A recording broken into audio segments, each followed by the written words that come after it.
हम सभी पहले अटेम्प्ट में यूपीएससी क्रैक करना चाहते हैं, लेकिन यूपीएससी क्रैक करने के कुछ होते हैं गोल्डन रूल्स।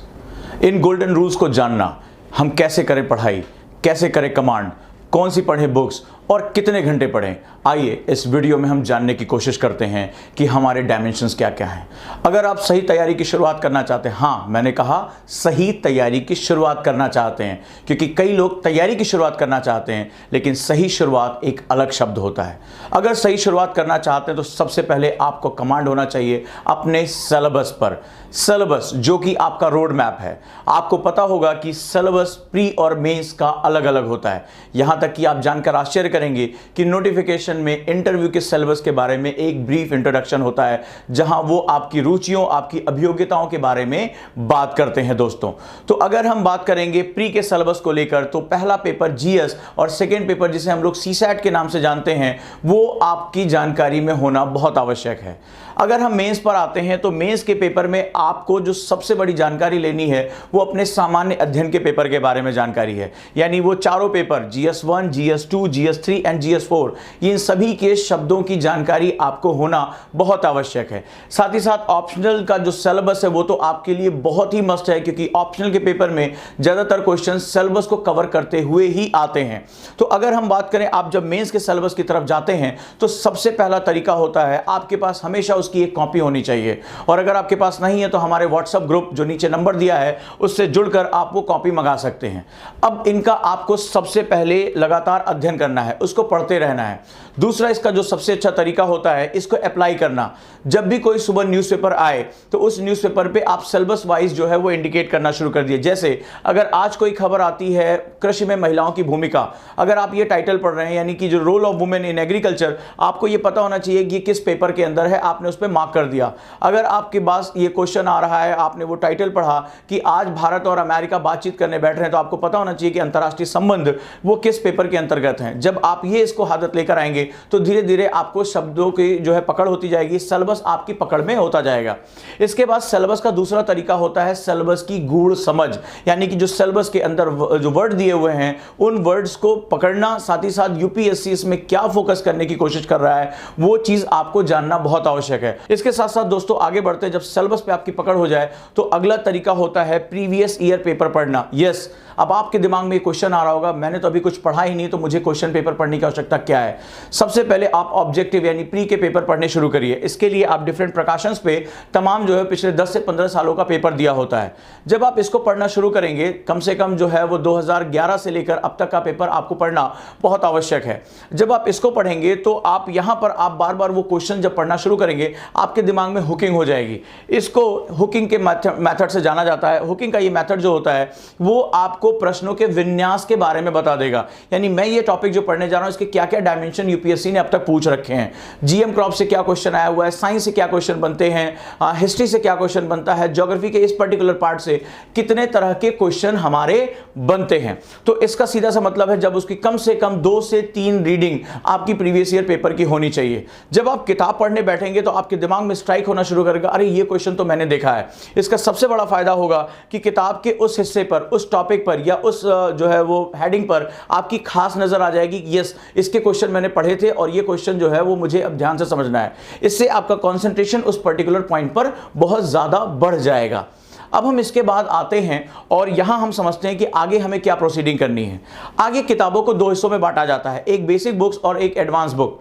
अगर मैं बेसिक बुक्स की बात करूंगा तो सबसे पहले जो आपकी एनसीईआरटीज हैं, हिस्ट्री, ज्योग्राफी, पॉलिटी, इकोनॉमी और साइंस, ये जो 5 कोर सब्जेक्ट हैं, इनका जो बेसिक स्ट्रक्चर है यानी 6 से लेकर 12 तक आप कोशिश करिए।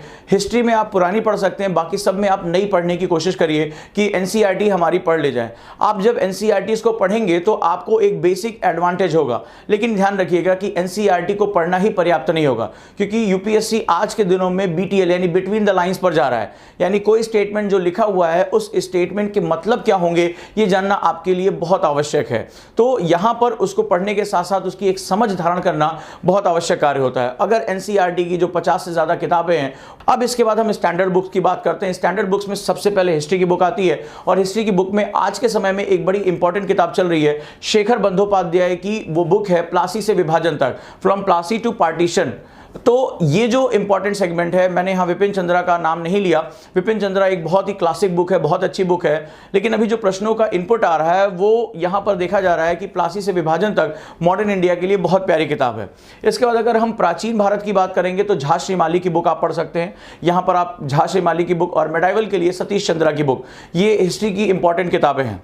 ज्योग्राफी की किताबों की बात करें तो ज्योग्राफी 3 हिस्सों में बटा हुआ है। एक को हम लोग भौतिक भूगोल कहते हैं यानी फिजिकल ज्योग्राफी, दूसरे को हम लोग वर्ल्ड ज्योग्राफी यानी विश्व भूगोल के नाम से जानते हैं, और तीसरे को भारत के भूगोल में जानते हैं। विश्व भूगोल के साथ ही मानव भूगोल का इनपुट यहां पर आ जाता है। तो भौतिक भूगोल की बात करेंगे तो जो स्टैंडर्ड बुक है वो सविंदर सिंह है, राइट। इसके बाद अगर हम मानव भूगोल की बात करेंगे तो माजिद हुसैन है, और इन्हीं की जो है वो विश्व भूगोल भी बड़ी अच्छी किताब आती है। और भारत के भूगोल में आप माजिद हुसैन के साथ साथ जो है वो अन्य किताबों में अगर जाना चाहते हैं तो यहाँ पर इंग्लिश में काफ़ी बुक्स अवेलेबल हैं। जैसे अगर इंडियन ज्योग्राफी की मैं बात करूँ तो खुल्लर काफ़ी अच्छी किताब है।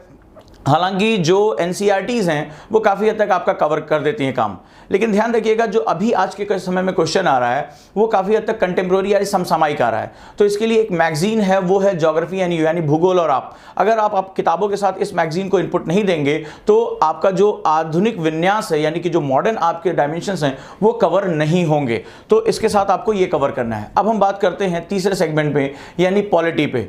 तो पॉलिटी पे अगर हम बेसिक बुक, चूंकि आप एनसीईआरटी पढ़ चुके होते हैं या आपके पास एक बेसिक होता है, तो अगले एडवांस जो बुक है उसमें हम लोग लक्ष्मीकांत की बात करते हैं जो कि सबसे ज़्यादा अपरिहार्य है। बट ये सावधानी रखिएगा कि फर्स्ट रीडिंग में लक्ष्मीकांत पे जंप मत करिएगा, क्योंकि कई डाटा वो काफ़ी फैला हुआ है और आपके अंदर एक उलझन पैदा हो जाएगी। तो ग्रेजुअली आप इसको इंक्रीज कर सकते हैं। लक्ष्मीकांत से पहले आप सुभाष कश्यप की बुक जो 2 पार्ट में आती है, our parliament and our constitution, हमारा संविधान और हमारी संसद, इसको भी आप अध्ययन करके एक बेसिक नॉलेज ले सकते हैं।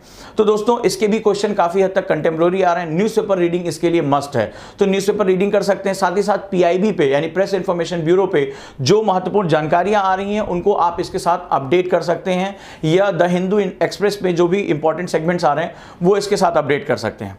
नेक्स्ट हम सेगमेंट में पहुंचते हैं और नेक्स्ट सेगमेंट पे हम लोग बात करेंगे और वो है इकोनॉमी की। तो इकोनॉमी एक बहुत ही डायनेमिक सब्जेक्ट है। इसमें अगर मैं बात करूंगा तो रमेश सिंह की बुक अच्छी बुक है। साथ ही साथ जो ईश्वर ढींगरा की बुक है, अगर आप बेसिक से एडवांस की तरफ जाना चाहते हैं तो ईश्वर ढींगरा की बुक है, उस ईश्वर ढींगरा की बुक को भी आप पढ़ सकते हैं। साथ ही साथ इकोनॉमी के जो ज़्यादा से ज़्यादा क्वेश्चन आते हैं वो कंटेम्प्रोरी आते हैं। इसके लिए आपको गवर्नमेंट के डॉक्यूमेंट जैसे नीति आयोग का विजन एजेंडा, ये बहुत इंपॉर्टेंट है।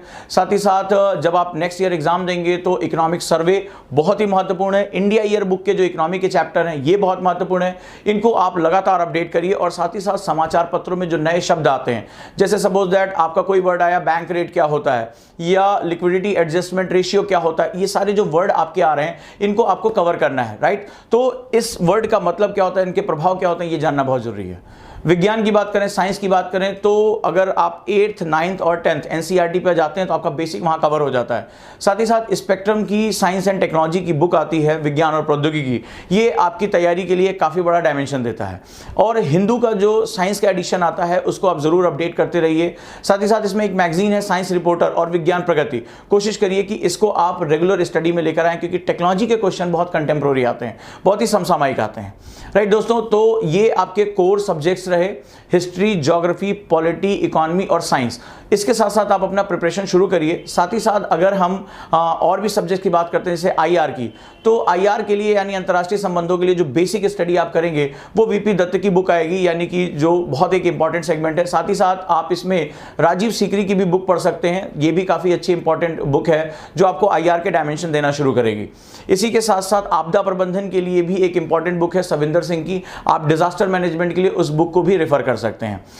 एक लास्ट पॉइंट बचता है और वो होता है वर्ल्ड ज्योग्राफी। वर्ल्ड ज्योग्राफी एक बहुत ही बड़ा डायमेंशन कवर करता है। इसमें एक एनसीईआरटी की अर्जुन देव की बुक आती थी जो अब अलग जो है वो प्रकाशन पे भी आ रही है। तो अर्जुन देव की विश्व इतिहास की बुक आपको कम समय में एक अच्छा नॉलेज देती है, काफ़ी अच्छा जो है वो कंटेम्प्रोरी डिस्कशन करती है। इसके साथ साथ हिंदी मीडियम के लिए उसमें एक काफ़ी अच्छी बुक आती है हिंदी प्रकाशन विभाग पर, हिंदी माध्यम के लिए वो एक अच्छी किताब है, उसको भी आप अपडेट कर सकते हैं। तो दोस्तों ये एक अपडेशन रहा और इसके माध्यम से आप अपनी तैयारी को एक बड़ा डायमेंशन दे सकते हैं। लेकिन याद रखिएगा, पढ़ाई के साथ साथ अपने आप को लगातार टेस्ट करना मत भूलिए। टेस्ट सीरीज आपके लिए बहुत महत्वपूर्ण है। आपने जो पढ़ा और यूपीएससी जो क्वेश्चन का स्टाइल पूछता है, उन दोनों के बीच में गैप होता है। तो लगातार अपने आप को इवैल्यूएट करते रहिए, तैयारी करते रहिए, और अगर आप दिल्ली नहीं आ सकते हैं तो आपके लिए पूरा ये सेगमेंट 2020, 2021 और 2022 इन सभी को लक्ष्य करके ऑनलाइन कोर्सेज आपको लगातार उपलब्ध हैं। तैयारी करिए, सशक्त बने रहिए और अपनी पढ़ाई में एक न्यूज़पेपर को जरूर लेकर आइए। अगर हिंदी मीडियम से हैं तो जागरण, और अगर आप इंग्लिश मीडियम से हैं तो हिंदू या इंडियन एक्सप्रेस, आप कोई भी इसमें पढ़ सकते हैं। तो दोस्तों, मुझे लगता है कि इस वीडियो के माध्यम से आपको काफी हेल्प हुई होगी और आपके दिमाग से जो डायमेंशंस हैं वो और ओपन हुए होंगे। इंटरडिसिप्लिनरी अप्रोच के साथ जाइए तो सिलेबस, क्वेश्चन पेपर और स्टैंडर्ड बुक्स और बेसिक बुक्स, इनकी पूरी तैयारी आप करते रहिए। लगातार अपने आप को झोंक के रखिए और अपना एक टाइम टेबल मेंटेन करिए कि मुझे इतना किसी भी हालत में पढ़ाई करनी है। इसके लिए मैंने टाइम मैनेजमेंट की जो वीडियो डाली है वो जरूर देखें, उस पर बहुत ही पॉजिटिव कमेंट है, लोगों की लाइफ में बहुत चेंज आया है। आप भी अपने जीवन में इस तरह के चेंज लेकर आइए। जुड़े रहिए और कोई प्रश्न हो आप इनबॉक्स में पूछ सकते हैं ताकि अगले वीडियो हमारे आपके प्रश्नों पर ही बनाए जा सकें। धन्यवाद।